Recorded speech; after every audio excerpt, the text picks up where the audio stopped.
Bonjour chers frères et sœurs, je vous salue, vous qui croyez en Dieu, qui avez confiance en Jésus-Christ, qui comptez aussi sur les prières d'intercession de la Vierge Marie et de tous ceux qui sont dans le sein du Christ Jésus.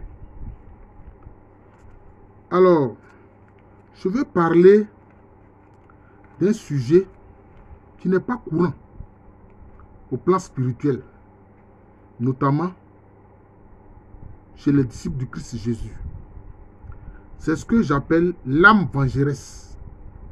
L'âme vengeresse. Certains, dans d'autres traditions spirituelles, en parlent. L'âme vengeresse. C'est-à-dire une âme qui a subi une injustice. C'est-à-dire que quelqu'un qui a subi une injustice, qui est décédé, souvent qui a été assassiné. Il a été assassiné injustement.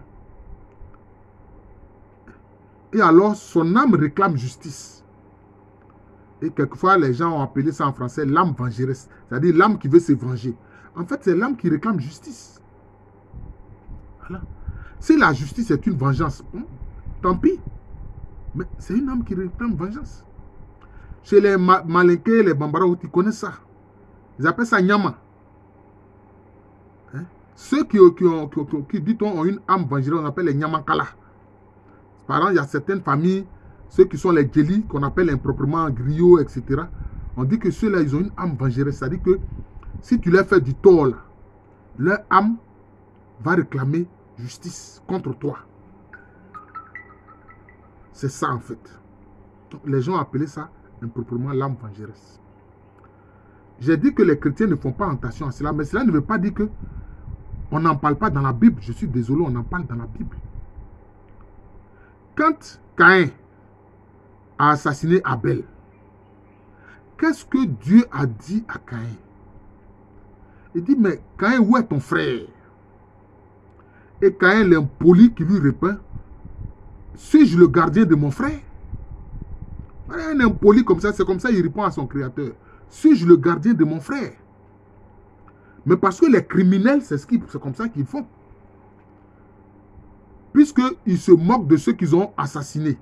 C'est pour ça que Caïn parle ainsi au Créateur, à Dieu, à son Créateur. Il dit, suis-je le gardien de mon frère? Et puis maintenant, qu'est-ce que Dieu lui a dit? Il dit, le sang de ton frère crie et monte jusqu'à moi. Le sang d'Abel, là, crie et monte jusqu'à Dieu. Le ciel, c'est le trône de Dieu. Mais Dieu dit que le sang d'Abel, qui a été versé sur terre, du fait que Caïn l'a assassiné, là, ce sang-là, de la terre, crie et monte jusqu'à Dieu. Jusqu'à Dieu dans son univers divin là-bas.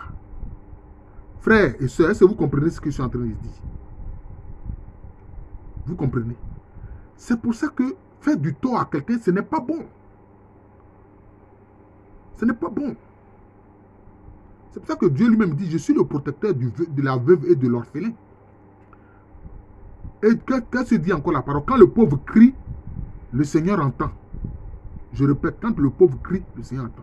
Le pauvre qui est persécuté. Qui est persécuté.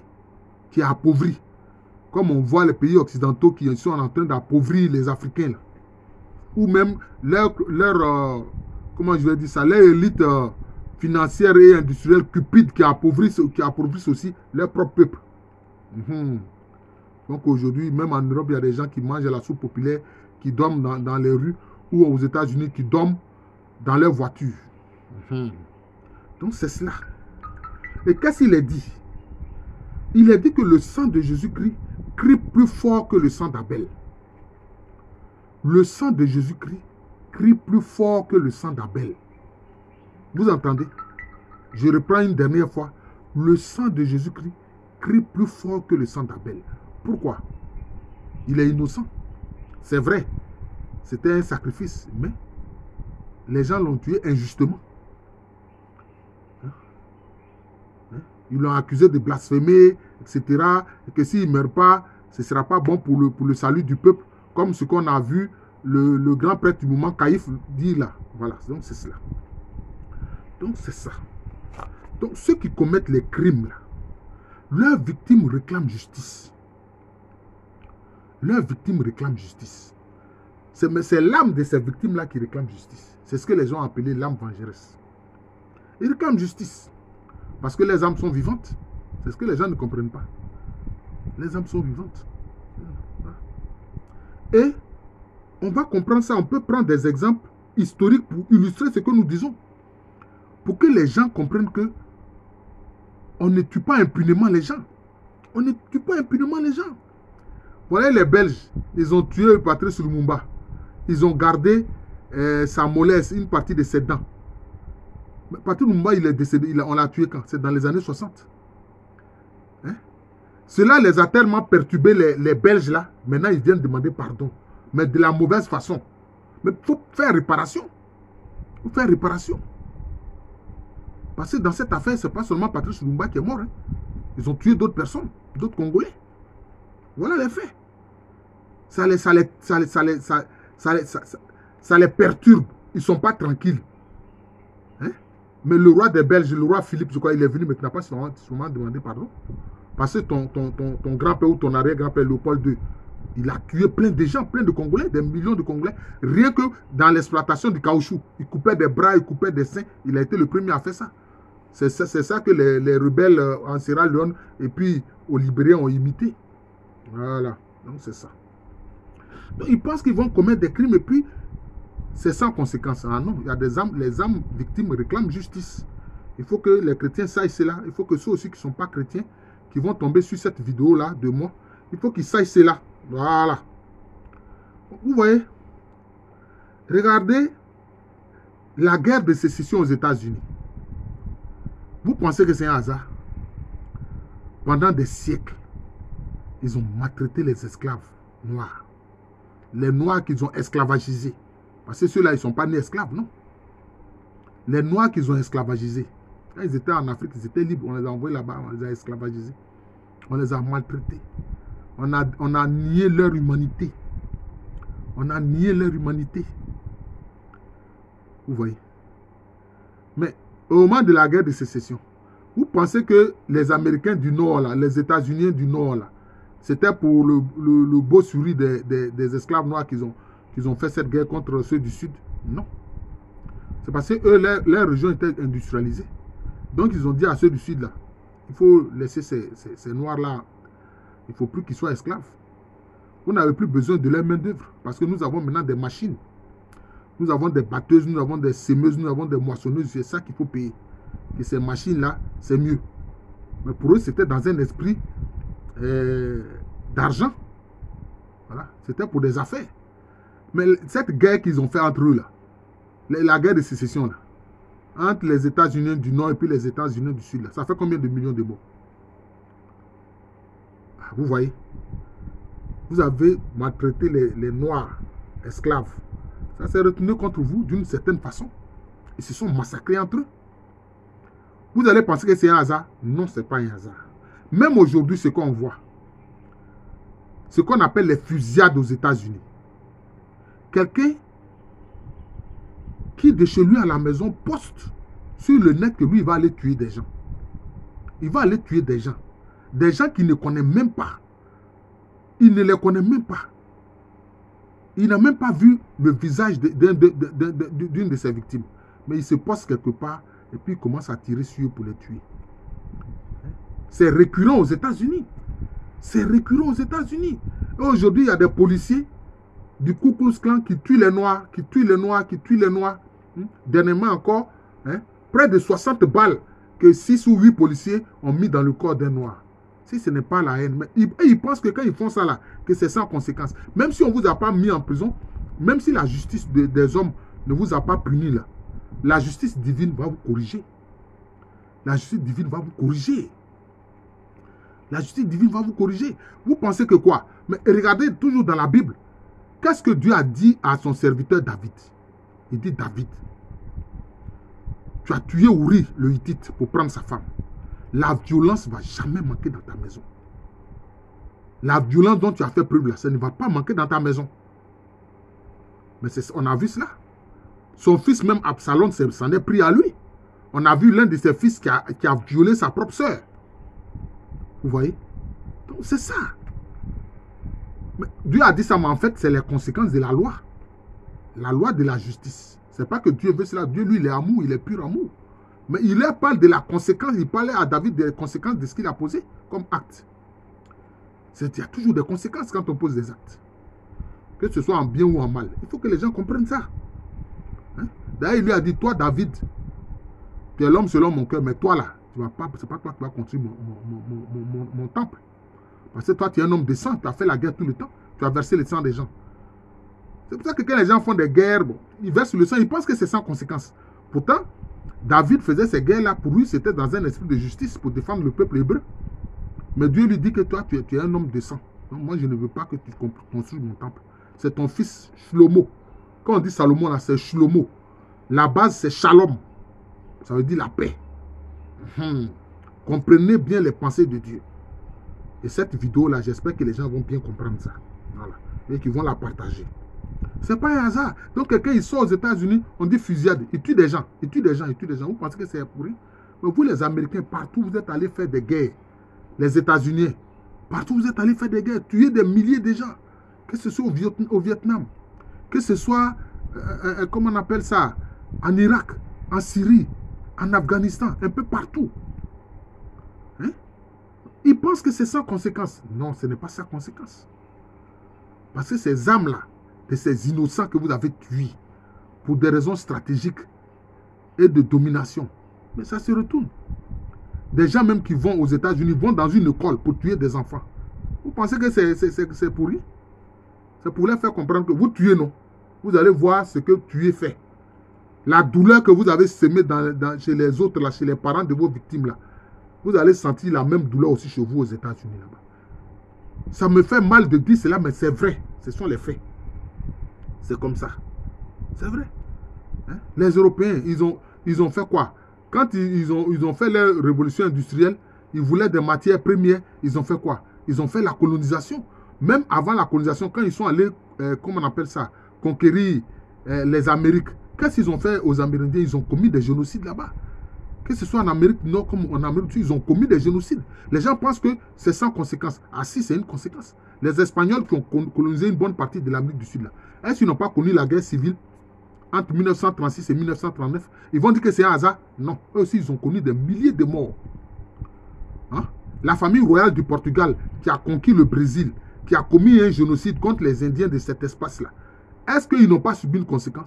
La famille royale du Portugal a été décimée par ceux qu'on appelle les révolutionnaires et les républicains. Ils les ont décimés. C'est un seul membre de la famille qui a pu échapper, qui allait se réfugier en Angleterre.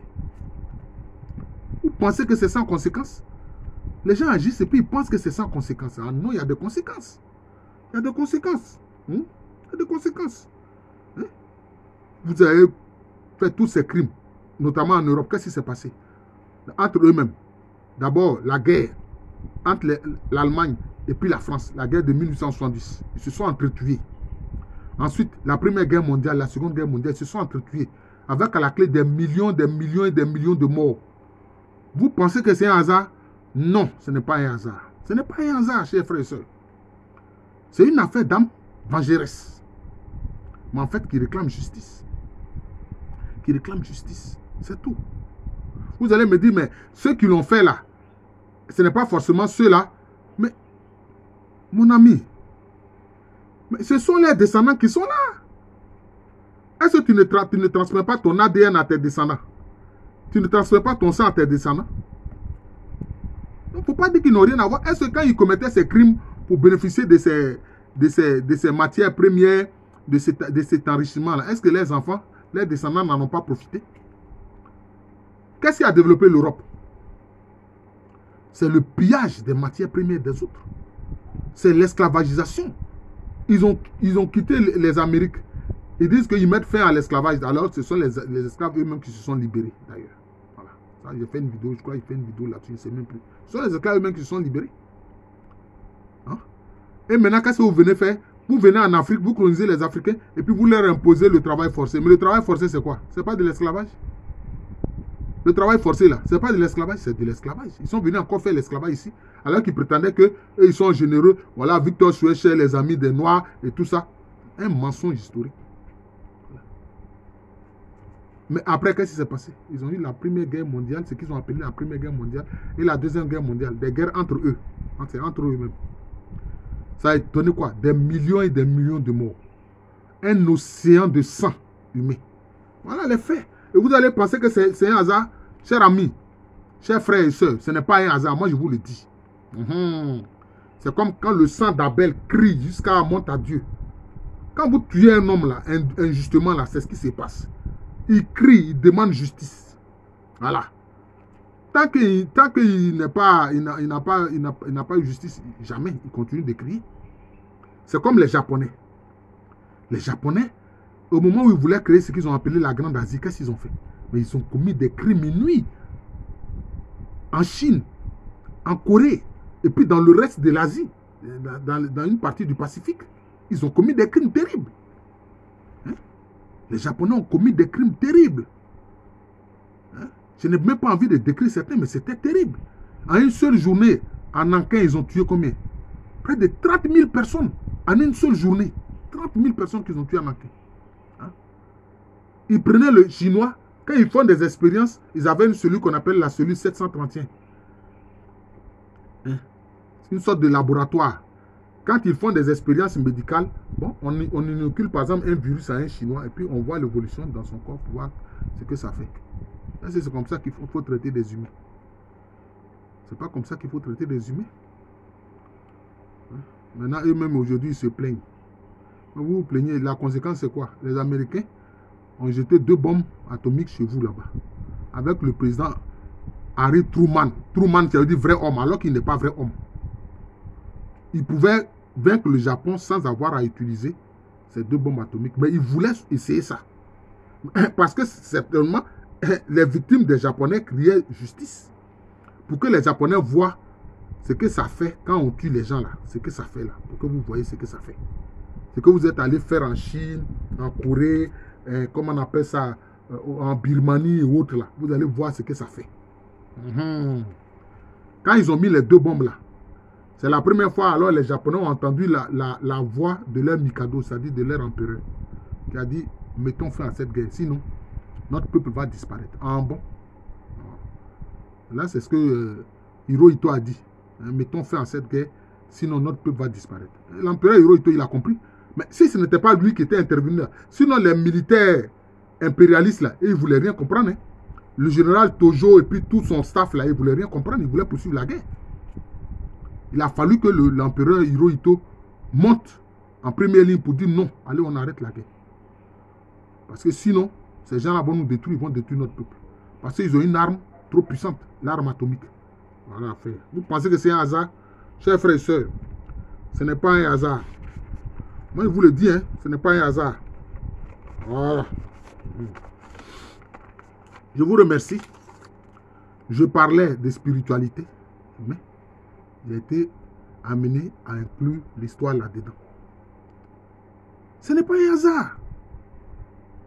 Que les hommes ne se disent pas, oui, moi je vais tuer, je vais voler, je vais violer, et puis il n'y a pas de conséquences. Mais qui t'a dit ça? Qui t'a dit qu'il n'y a pas de conséquences? Hein? Est-ce que quand tu bois de l'eau, ça ne te rafraîchit pas? Est-ce que quand tu manges, ça ne te donne pas de l'énergie? Mais l'âme réclame justice. Quand tu as tué la personne réclame justice, son âme réclame justice. Parce que tant qu'elle n'a pas eu justice, elle n'est pas satisfaite, elle continue de crier. Et Dieu entend. Voilà. Celui qui a été indûment tué là, il est comme le pauvre qui crie.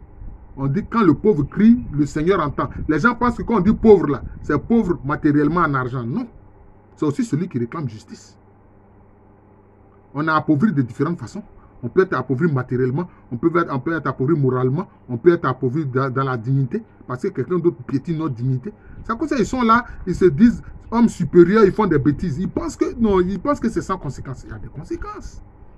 Hein? Il y a des conséquences. Aujourd'hui, les suprémacistes blancs aux États-Unis, qu'est-ce qu'ils craignent? Ils craignent que oui, le grand remplacement, même en Europe, les gens parlent de ça, du grand remplacement. Ils ont peur d'être supplantés par d'autres peuples. Ah bon? Mais vous-même là, qu'est-ce que vous allez faire? Vous êtes allé coloniser d'autres peuples en les massacrant, en commettant des génocides. Et vous créez que les gens maintenant viennent chez vous. Mais les gens vont venir chez vous. Les gens vont venir chez vous. Puisque vous-même, vous menez une politique antinataliste. Vous menez une politique antinataliste. Vous faites la promotion des minorités sexuelles. Mais c'est tant pis pour vous. C'est un choix. C'est un choix. Vous avez fait ce choix-là. Mais les autres, eux, ils viennent. Voilà. Maintenant, ils se sentent envahis. Ah, les Européens disent, ah, les Africains sont en train de les envahir. Les Africains sont trop. Donc, il faut qu'on mène une politique pour freiner leur natalité, etc. Hein? Ah bon, mais quand vous êtes venus là, en Afrique, là, pour nous coloniser, là, est-ce que vous avez demandé notre autorisation? Vous avez attendu qu'on vous donne des visas. Vous n'avez pas attendu qu'on vous donne des visas. Vous êtes venus avec des canons. Voilà, maintenant, les Africains veulent aller là-bas. Voilà qu'on en a massacré plus d'une trentaine au Maroc. Parce qu'il y a eu un accord entre le Maroc et puis les Européens. Et le gouvernement marocain reçoit des millions d'euros pour ça. Est-ce que ça gêne les Africains? Ça fait plusieurs... Une fois, ils sont venus faire... comment on appelle ça? Je vais terminer par là.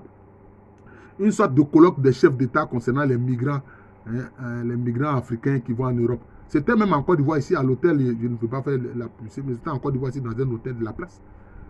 Ils sont venus, j'ai dit, ceux-là, ils sont venus manger, rôter. Manger, boire et rôter. Ça ne va même pas aller loin, ça ne va rien donner. Et j'avais raison. Voilà. L'immigration, ils appellent ça l'immigration. Mais le migrant, là, ce n'est pas un bandit. Le migrant, là, ce n'est pas un bandit. S'il quitte son pays, là, c'est parce qu'il cherche le bonheur. Il cherche un moyen de trouver du travail. Il cherche à améliorer sa vie. Et l'être humain est un migrant. Si l'être humain n'était pas migrant, toute la terre n'aurait pas été peuplée. Il faut que les gens comprennent ça. C'est comme ça. Est-ce que ceux qui sont allés peupler les États-Unis, l'Australie, la Nouvelle-Zélande, et puis le Canada, les pays de l'Amérique du Sud, là, qui ont quitté l'Europe, là, c'était des gens qui étaient riches? C'était les plus pauvres, des misérables. C'est eux qui ont quitté pour aller là-bas, pour coloniser ces terres-là. Et maintenant, ils ont commis des crimes. Mais ça a des conséquences. Les crimes, là, ça a des conséquences. Voilà. Donc, je parlais de l'âme vengeresse. Je suis le frère Jean de l'amour de Jésus. C'est mon nom spirituel. Il y a un frère qui a dit, mais messieurs, vos vidéos sont tellement intéressantes que vous méritez d'avoir des millions de vues. Mais ça viendra avec le temps. Je lui dis merci. Vous savez, les êtres humains aujourd'hui sont tellement préoccupés par leur vie matérielle qu'ils ne font pas attention aux choses spirituelles. Mais ce qu'ils oublient là, avant que la matière soit là, ça commence d'abord dans l'invisible. Les choses visibles là commencent d'abord leur existence dans l'invisible, avant de venir dans le visible. C'est ce que les gens oublient. Voilà, c'est ça. L'essence vient de l'invisible. L'essence vient de l'invisible. Maintenant, l'existence vient maintenant sur la terre, matérialisée. Voilà. Donc, je suis le frère Jean de l'amour de Jésus. C'est mon nom spirituel. C'est aussi le nom de cette chaîne YouTube de moi qui parle de spiritualité. Faites-la connaître. Et à l'état civil, je suis le professeur Alou Kwame René. Merci encore et bonne journée à tous.